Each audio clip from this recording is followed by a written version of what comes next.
اللہ کریم نے انتہائی غضب اور ناراضگی کا اظہار کرتے ہوئے فرمایا ہے، ابو لہب کے دونوں ہاتھ ٹوٹ جائیں۔ آج کا عنوان، گھاٹے کا سودا تو تم نے کیا ہے۔ رسول اللہ صلی اللہ علیہ وآلہ وسلم ایک انقلاب لائے ہیں۔ ان کی لائی ہوئی ہدایت اور سچائی کے جواب میں مکہ کے سرداروں کے پاس کوئی دلیل نہیں ہے۔ مکہ کے لوگ اگر کوئی سوال کرتے ہیں تو رسول اللہ اس کا جواب دیتے ہیں، اگر وہ کوئی اعتراض کرتے ہیں تو رسول اللہ ان لوگوں کو لاجواب کر دیتے ہیں۔ نہ تو ان کے پاس رسول اللہ کے سوالوں کے جواب ہیں اور نہ ہی ایسے سوال جن کے جواب رسول اللہ کے پاس نہ ہوں۔ قریش مکہ محسوس کرتے ہیں کہ وہ رسول اللہ کا مقابلہ عقل، علم اور احسان سے نہیں کر سکتے، تو انہیں ایک راستہ نظر آیا کہ رسول اللہ پر ایمان لانے والوں پر ظلم و ستم کیا جائے۔ رسول اللہ کا قبیلہ مکہ میں اثر و رسوخ رکھتا ہے۔ بنی ہاشم کا سردار ابی طالب رسول اللہ پر جان چھڑکتا ہے۔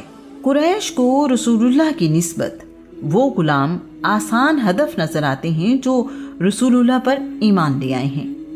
عرب کی تہذیب میں بیان کیا جا چکا ہے کہ عرب میں 3 چیزیں بدبختی خیال کی جاتی ہیں۔ نمبر 1 غلام ہونا، نمبر 2 سیاہ فام ہونا، نمبر 3 اجنبی یا کمزور ہونا۔ عبداللہ بن جدعان کے غلام میں یہ تینوں موجود ہیں۔ یہ غلام اپنے آقا کی بھیڑ بکریاں چراتا ہے۔ اس غلام تک اسلام کی دعوت پہنچی تو فوراً ایمان لے آیا ہے۔ اس نے اپنا ایمان کسی پر ظاہر نہیں کیا۔ غلام جانتا ہے کہ اس کے ساتھ کیا سلوک ہوگا۔ ایک دن کعبہ کا طواف کرنے لگا تو وہاں موجود بتوں کو دیکھ کر بے خیالی میں زبان سے نکلا، وہ ناکام اور نقصان میں ہے جو تمہاری عبادت کرتا ہے۔ غلام کے منہ سے نکلے یہ الفاظ لوگوں کے کان میں پڑ گئے۔ انہوں نے عبداللہ بن جدعان سے شکایت کی ہے۔ عبداللہ نے غلام سے پوچھا تو اس نے سچ سچ بتا دیا کہ وہ رسول اللہ پر ایمان لے آیا ہے۔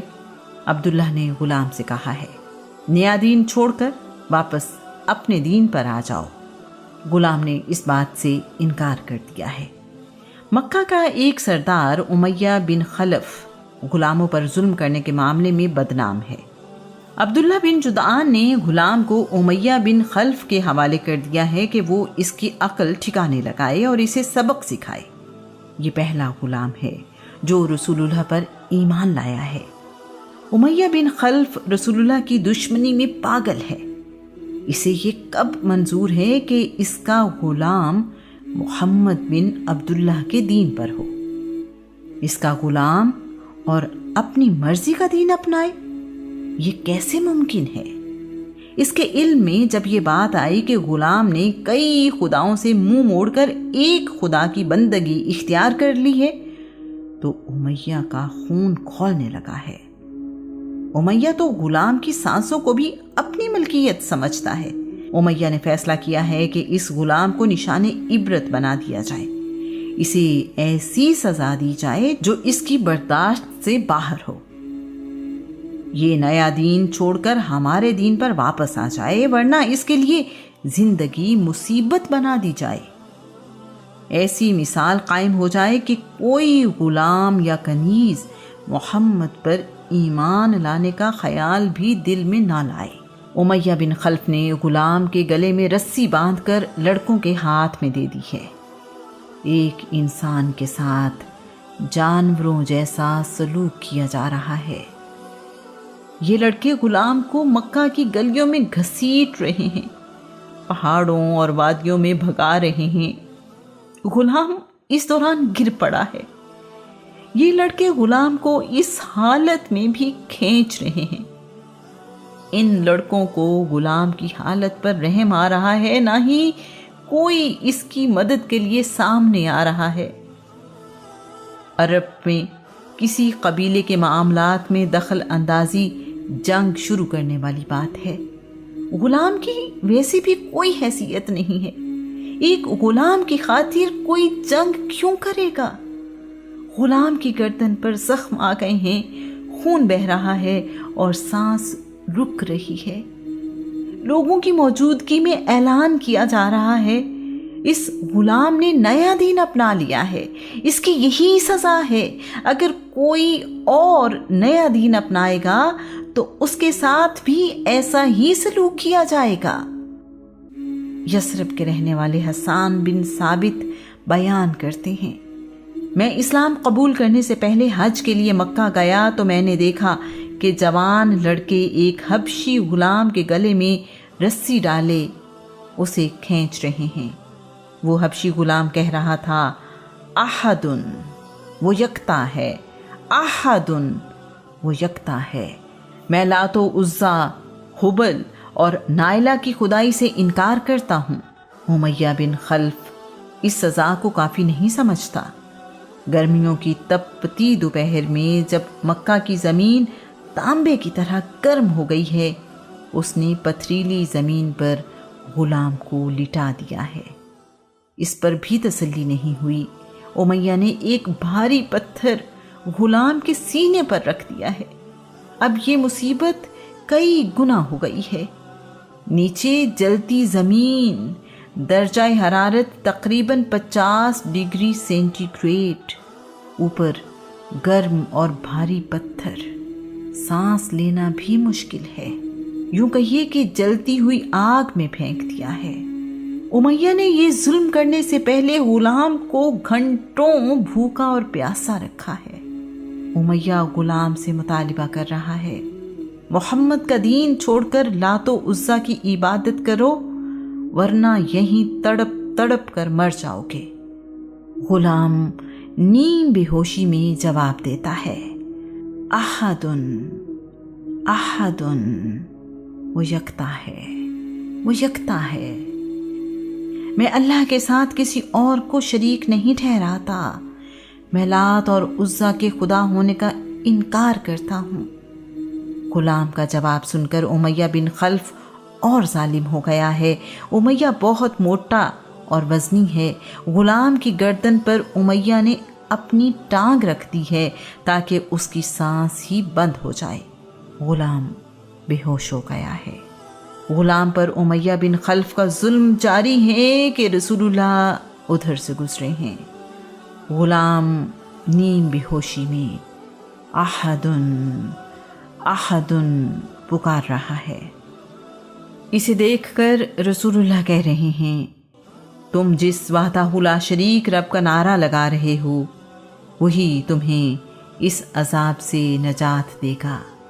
عمر بن عاص بیان کرتے ہیں، ایک دن میں غلام کے پاس سے گزرا تو گرم کنکریوں پر لٹا کر اس پر تشدد کیا جا رہا تھا۔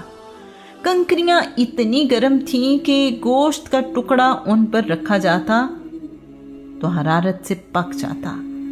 اس سب کے باوجود غلام کی زبان پر جاری تھا، میں لات و عزا کو نہیں مانتا، میں ان کے خدا ہونے کا انکار کرتا ہوں۔ یہ سن کر امیہ آپے سے باہر ہو گیا اور غلام کو بری طرح مارا پیٹا۔ کچھ دن بعد ظلم کا سلسلہ یوں ہی جاری ہے۔ امیہ نے اپنے غلام کو سلگتی ہوئی زمین پر لٹایا ہوا ہے، سینے پر گرم اور بھاری پتھر۔ غلام کے لیے سانس لینا بھی مشکل ہے۔ ابو بکر کا یہاں سے گزر ہوا غلام کو اس حال میں دیکھ کر دکھی ہیں۔ غلام تپتی ریتلی زمین پر بے سدھ پڑا ہے، پتہ نہیں زندہ بھی ہے یا نہیں۔ آج تو امیہ نے ظلم کرنے کی حد کر دی ہے۔ ابو بکر امیہ سے کہہ رہے ہیں، اس مسکین کے بارے میں تمہیں اللہ سے ڈر نہیں لگتا؟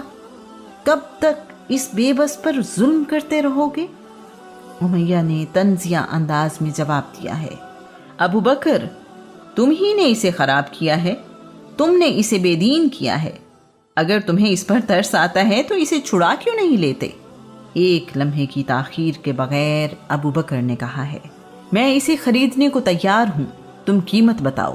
امیہ کہہ رہا ہے، اگر یہ مر چکا ہے تو؟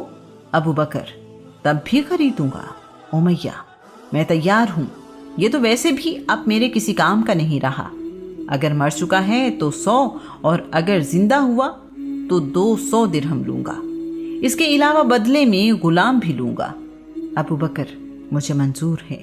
امیہ غلام کے قریب گیا اور اس سے پوچھا ہے، تو زندہ ہے یا مر گیا؟ آواز آئی، احد احد۔ امیہ کے چہرے پر خوشی کی لہر دوڑ گئی ہے، وہ خوش ہے کہ نیم مردہ غلام کے 200 درہم مل جائیں گے۔ ابو بکر نے رقم ادا کی اور غلاموں کو اپنے ساتھ لے کر جانے لگے تو امیہ نے کہا، ابو بکر، میں تو تمہیں عقل مند تاجر سمجھتا تھا، تم نے 100 درہم کا غلام 200 میں خرید لیا۔ ابو بکر نے جواب دیا ہے، امیہ، گھاٹے کا سودا تو تم نے کیا ہے، میں تو اسے 1000 درہم میں بھی خرید لیتا۔ ابو بکر نے اپنا حبشی غلام قسطاس امیہ بن خلف کو دے کر بے بس غلام کو اسی لمحے آزاد کر دیا ہے۔ غلام کو ظالم مالک سے نجات مل گئی اور غلامی سے بھی۔ ابو بکر اس کمزور غلام کو لے کر رسول اللہ کی خدمت میں حاضر ہو کر کہتے ہیں، اللہ کے پیارے رسول، آپ کے خوبصورت چہرے کا صدقہ میں نے اسے آزاد کر دیا ہے۔ تاریخ اس غلام کو بلال حبشی اور مؤذن رسول کے نام سے جانتی ہے۔ سعید بن مسیب روایت کرتے ہیں، ابو بکر نے بلال حبشی کے بدلے میں اپنا غلام قسطاس امیہ بن خلف کو دے دیا۔ قسطاس ابو بکر کے کاروبار کا نگران، بڑا ذہین اور کام سنبھالنے والا تھا۔ قسطاس کی قیمت کئی ہزار درہم تھی۔ ابو بکر نے ایک جوان، سمجھدار اور قیمتی غلام دے کر کمزور بلال کو لے لیا اور فوراً آزادی بھی دے دی ہے۔ مشرکین مکہ کو پتہ چلا تو سب حیران ہیں، ان کو یہ بات سمجھ نہیں آ رہی، سمجھ بھی کیسے آئی؟ اسے سمجھنے کے لیے ایمان اور قربانی ضروری ہے۔ قریش مکہ میں سے ایک سمجھدار شخص نے کہا، یقیناً بلال نے ابو بکر پر کوئی احسان کیا ہوگا، ابو بکر نے اس احسان کا بدلہ چکانے کے لیے اتنی بڑی قیمت ادا کر کے اسے آزاد کر دیا ہے۔ اللہ کریم نے اپنے بندے کے جذبے کی توہین کیے جانے کا جواب یوں دیا، جو کچھ وہ دوسروں کے لیے دیتا ہے تو اس لیے نہیں کہ اس پر کسی کا احسان ہے جس کا بدلہ وہ اتارنا چاہتا ہے، وہ تو صرف اپنے رب کی رضا کے لیے یہ کام کرتا ہے۔ رسول اللہ نے بلال کی قربانیوں کا صلہ انہیں اپنا مؤذن مقرر کر کے دیا ہے۔ مدینہ منورہ ہجرت کے بعد بلال بیت المال کے انچارج بنے، آج کل کے زمانے کے مطابق وزیر خزانہ۔ وہی بلال جسے کل تک مکہ کے بازاروں میں رسوا کیا جاتا تھا، آج عزت کی بلندیوں پر ہے۔ اللہ کریم اور اس کا رسول اس بات کی گواہی دے رہے ہیں۔ تم ہو یوسف کے قبیلے سے، تمہیں کیا معلوم حبش سے آئے ہوئے شخص کی قیمت کیا ہے؟ بلال کو دی جانے والی عزت سے مکہ اور اس کے ارد گرد کے لوگوں پر اسلام کی برابری کی حقیقت واضح ہو رہی ہے۔ عرب کی روایات کے برعکس بلال حبشی کی ساری بدبختی ان کی خوش بختی میں بدل گئی ہے۔ مکہ میں رہنے والے غلام اور کنیزیں اسلام کی طرف مائل ہو رہے ہیں، انہیں دین اسلام غلامی سے آزادی کا راستہ نظر آنے لگا ہے۔ قریش مکہ تو اس ہدایت کو ہی فساد سمجھتے ہیں۔ ان کے نزدیک باپ دادا کے دین کے خلاف بات کرنا اعلان جنگ کرنے کے برابر ہے۔